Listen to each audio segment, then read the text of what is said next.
Hello everyone, welcome to eLearners Assam. আজি আমি class 12ৰ ল স্প্ৰিং নামৰ পাঠটিৰ পাৰ্ট 3 ব্যাখ্যা আগবঢ়াম। চেপ্টাৰটোত ইতিমধ্যে আমি কৈছোঁ যে ইয়াত দুটা ষ্টৰী আছে। এটা ষ্টৰী হৈছে Sometimes I find a rupee in the garbage আৰু দ্বিতীয়টো হৈছে I want to drive a car। আৰু ইয়াৰে প্ৰথম যিটো ষ্টৰী আছে Sometimes I find a rupee in the garbage তাৰে আমি শেষৰ অংশ বা পাৰ্ট 3 ব্যাখ্যা আজি আগবঢ়াম। গতিকে পলম নকৰি আৰম্ভ কৰোঁ আহা। I sometimes find a rupee, even a 10 rupee note, Sahib says, his eyes lighting up. চাহেবে কৈছিল, তাৰ চকু উজ্বলি উঠিছিল কোৱাৰ সময়ত আৰু সি কৈছিল যে কেতিয়াবা মই এটকা এটা আনকি 10 টকা পৰ্যন্ত পাওঁ। ক'ত পায়? সেই জাবৰৰ দমবিলাক খুচৰি খেতি কিছুমান বস্তু উলিয়াই যিবিলাক বিক্ৰী কৰি তেওঁলোকে কেতিয়াবা এটকা বা কোনো সময়ত 10 টকালৈকে তেওঁলোকে পাইছিল। When you can find a silver coin in a heap of garbage, you don't stop scrounging, for there is hope of finding more. যেতিয়া তুমি জাবৰৰ দম এটাত হিপ মানে দম জাবৰৰ দম এটাত কেতিয়াবা এটা সিলভাৰ কইন পাবা, এটা ৰূপালী ৰঙৰ কইন এটা পাবা, এটকা এটা পাবা, তেতিয়া তুমি স্ক্ৰাউঞ্জিং কৰাটো কেতিয়াও বন্ধ কৰি নিদিবা। কেতিয়াও সেইবোৰ খুচৰি থকা কামটো বন্ধ কৰি নিদিবা বা সেই জাবৰ বুটলি ফুৰা কামটো বন্ধ কৰি নিদিবা। কাৰণ কি? For there is hope of finding more. কাৰণ আৰু পোৱাৰ আশা তোমাৰ মনত জাগি উঠিব। It seems that for children garbage has a meaning different from what it means to their parents. এনেকুৱা লাগে যেন ল'ৰা ছোৱালীবিলাকৰ কাৰণে সেই জাবৰৰ অৰ্থটো তেওঁলোকৰ মাক দেউতাকলৈ জাবৰৰ অৰ্থটো যি বুজায় তাতকৈ অলপ বেলেগ। মানে মাক দেউতাকৰ কাৰণে জাবৰ জোঁথৰ বা সেই গাৰ্বেজবিলাকে যিটো অৰ্থ বুজায় যে তেওঁলোকৰ লাইভলিহুড বুজায়, তেওঁলোকে জীৱিকাৰ উপায় বুজায়, কিন্তু সৰু ল'ৰা ছোৱালীৰ কাৰণে সেইটোৰ অৰ্থটো অলপ বেলেগ। For the children it is wrapped in wonder, for the elders it is a means of survival. কাৰণ সৰু ল'ৰা ছোৱালীৰ কাৰণে সেইটো হৈছে আশ্চৰ্যৰে ঢাক্কাই থকা এটা বস্তু, যিটো এনেকুৱা এটা বস্তু যিটো তেওঁলোকে খুচৰি মুচৰি কিবা বস্তু উলিয়াই তাৰ পৰা কিবা কেতিয়াবা তাৰ সেইবিলাক বেছি পইচা পায়, যিটো সিহঁতৰ কাৰণে এটা আশ্চৰ্যৰ বস্তু যে এই বস্তুবিলাক আমি দি দিলে পইচা পাওঁ। But for the elders it is a means of survival. কিন্তু ডাঙৰ মানুহবিলাকৰ কাৰণে, মাক দেউতাক জাতীয় মানুহবিলাকৰ কাৰণে এইবিলাক হৈছে it is a means of survival. এইটো হৈছে জীৱিকাৰ এটা উপায়। Next paragraph. One winter morning I see Sahib standing by the fenced gate of the neighborhood club, watching two young men dressed in white playing tennis. এদিন ৰাতিপুৱা মই চাহেবক সেই fencing দি থোৱা গেটখনৰ বাহিৰত ৰৈ থকা দেখিলোঁ। ক'ৰ ফেন্সিং দি থোৱা গেটখনৰ বাহিৰত? ওচৰত চুবুৰীয়াত থকা সেই ক্লাবটোৰ ফেন্সিং দি থোৱা গেটৰ বাহিৰত। মানে ওচৰ চুবুৰীয়া ক্লাবটোৰ চাৰিওফালে ফেন্সিং দি থোৱা আছে আৰু তাৰ সন্মুখত এখন গেট লগাই থোৱা আছে আৰু সেই গেটখনৰ সন্মুখত কোন ৰৈ আছিল? চাহেব ৰৈ থকা দেখা পাইছিল। ৱাটছিং two young men dressed in white playing tennis. আৰু সি কি চাই আছিল? বগা ড্ৰেছ পিন্ধি টেনিছ খেলি থকা দুজন ল'ৰাক চাই আছিল। চাহেবে চাই আছিল সেই গেটৰ বাহিৰৰ পৰা যে দুজন ল'ৰাই বগা ড্ৰেছ পিন্ধি টেনিছ খেলি আছে। I like the game he hums, content to ৱাটছ it standing behind the fence. সি সেই ফেন্সিংখনৰ কাষত ৰৈ, বাহিৰত ৰৈ সি চাই থাকি অতি সন্তুষ্টি পাইছে আৰু তাৰ মুখৰ পৰা ওলাই গৈছে হি হামছ, তাৰ মুখৰ পৰা অকণমানকৈ ওলাই গৈছে বা মুখেৰে কৈছে আই লাইক দ্য গেম, মোৰ এই খেলখন ভাল লাগে, এই খেলবিধ মোৰ ভাল লাগে।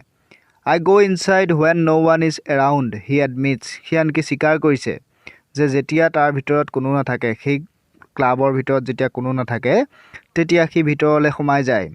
The gatekeeper lets me use the swing. আৰু গেট কিপাৰজনে মোক সেই সুবিধাটো লোৱাত সহায় কৰে। হয়নে?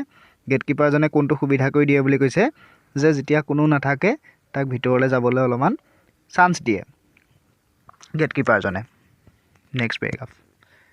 Saheb too is wearing tennis shoes that look strange over his discolored shirt and shorts.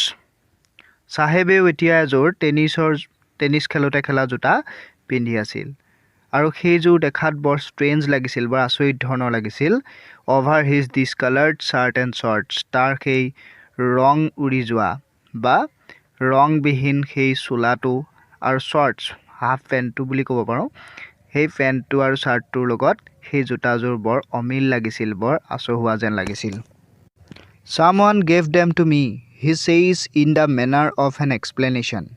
He explain কৰাৰ দৰে মোক বুজাই কৈছিল কি বুজাইছিল সি মোক ব্যাখ্যা দাঙি ধৰিছিল কি বুলি কৈছিল কি বুলি বুজাইছিল যে someone gave them to me এইযোৰ মোক কোনোবাই দিছিল the fact that they are discarded shoes of some rich boy who perhaps refused to wear them because of a hole in one of them does not bother him. আসল কথাটো হৈছে কি they are discarded shoes of some rich boy এইযোৰ কোনোবা ধনী মানুহৰ ল'ৰাৰ বেয়া হৈ যোৱা জোতা পেলাই দিয়া জোতা who perhaps refused to wear them আৰু সেই যিটো ল'ৰাই এই বেয়া হৈ যোৱা জোতাযোৰ যিটো ল'ৰাই পিন্ধিবলৈ ৰিফিউজ কৰিছিল পিন্ধিব বিচৰা নাছিল মানি লোৱা নাছিল নিপিন্ধে বোলে সি ঘৰত কৈছিল হয়নে কোনোবা ধনী ল'ৰাই হয়তো বেয়া হৈ যোৱাৰ কাৰণে নিপিন্ধা হৈছিল because of a hole in one of them কিহৰ কাৰণে নিপিন্ধা হৈছিল ল'ৰাটোৱে ধনী মানুহৰ ল'ৰাটোৱে কিহৰ নিপিন্ধা হৈছিল যে যিহেতু সেই জোতাযোৰৰ কোনোবা এপাটত ফুটা এটা হৈছিল আৰু সেই কাৰণে সি জোতাযোৰ পিন্ধিবলৈ মান্তি হোৱা নাছিল does not bother him আৰু সেই ফুটাটোৱে সেই জোতা এপাটত হোৱা ফুটাটোৱে চাহেবক কোনো ধৰণৰ আমনি নিদিয়ে সেইটো সি গুৰুত্বই নিদিয়ে তাৰ কাৰণে ফুটা থকা জোতাযোৰো বহুত মূল্যৱান For one who has walked barefoot, even shoes with a hole is a dream come true. সদায় খালী ভৰিৰে ঘূৰি ফুৰা এটা ল'ৰাৰ বাবে ফুটা থকা জোতা এযোৰ পোৱাটো সপোন এটা পূৰা হোৱাৰ দৰে সপোন এটা সঁচা হোৱাৰ দৰে But the game he is watching so intently is out of his reach. কিন্তু যিটো খেল সি অতি মনোযোগেৰে চাই আছে অতি মন দি চাই আছিল সেইটো কিন্তু তাৰ সাধ্যৰ বাহিৰত কি সেই খেলটো কেতিয়াও খেলিব নোৱাৰিব This morning Saheb is on his way to the milk booth সেইদিনা ৰাতিপুৱা চাহেব মিল্ক বুথলৈ গৈ আছিল গাখীৰ দিয়া ঠাইলৈ গৈ আছিল In his hand is a steel canister তাৰ হাতত এটা ষ্টিলৰ পাত্ৰ আছিল কেনিষ্টাৰ মানে আমি কণ্টেইনাৰ বুলি ক'ব পাৰোঁ ডাঙৰ এটা পাত্ৰ আছিল I now work in a tea stall down the road he says pointing in the distance সি আঁতৰৰ ফালে দেখুৱাই পেলাই মোক কৈছিল যে আজিকালি মই এখন আঁতৰৰ ফালে দেখুৱাই কৈছিল যে আজিকালি মই এখন চাহৰ দোকানত কাম কৰোঁ সেই ৰাস্তাটোৰ সেইটো চাইডে থকা এখন চাহৰ দোকানত কাম কৰোঁ I am paid 800 rupees and all my meals মোক 800 টকা দিয়ে মাহেকত 800 টকাকৈ দিয়ে আৰু মোৰ সকলো খোৱা বস্তু তেওঁলোকে দিয়ে সকলো খানা তেওঁলোকে যোগান ধৰে Does he like the job I asked মই সুধিলোঁ সি বাৰু কামটো ভাল পায়নে কৰি তাক সুধিছিলোঁ His face I see has lost the carefree look মই চাইছিলোঁ যেতিয়াই মই প্ৰশ্নটো সুধিছিলোঁ কামটো কৰি ভাল পাইছানে বুলি মই তাক লক্ষ্য কৰিছিলোঁ যে তাৰ মুখত সেই কেয়াৰফ্ৰী লুকটো নোহোৱা হৈ গৈছিল তাৰ মুখত সেই টেনচন নাইকিয়া লুকটো যোনটো ফ্ৰী মাইণ্ডেড লুকটো নোহোৱা হৈ গৈছিল The steel canister seems heavier than the plastic bag he would carry so lightly over his shoulder এই যোনটো ষ্টিলৰ কেনিষ্টাৰ ষ্টিলৰ পাত্ৰটো সি লৈ ফুৰা প্লাষ্টিকৰ বেগটোতকৈ বেছি গধুৰ যেন লাগিছিল যিটো প্লাষ্টিকৰ বেগ সি তাৰ কান্ধত অতি পাতলা নিচিনাকৈ সি লৈ ফুৰে সি কান্ধত ইমান পাতল যেনকৈ লৈ ফুৰা সেই প্লাষ্টিকৰ বেগটোতকৈ এই ষ্টিলৰ কণ্টেইনাৰটো তাৰ বেছি গধুৰ যেন অনুভৱ হৈছিল দ্য বেগ ৱাজ হিজ কাৰণটো আছিল যে কি কাৰণ বেগটো তাৰ নিজা আছিল the canister belongs to the man who owns the tea shop কাৰণ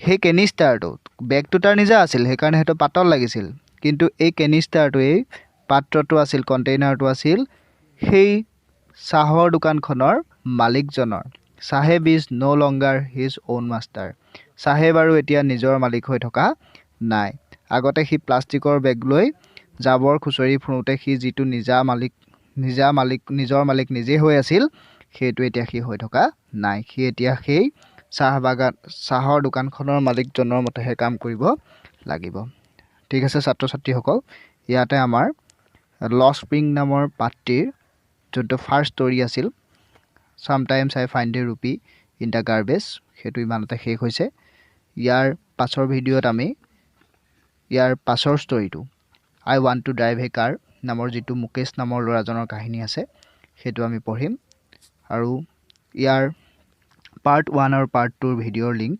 ডেছক্ৰিপশ্যনত দিয়া আছে তোমালোকে চাই ল'ব পাৰিবা থেংক ইউ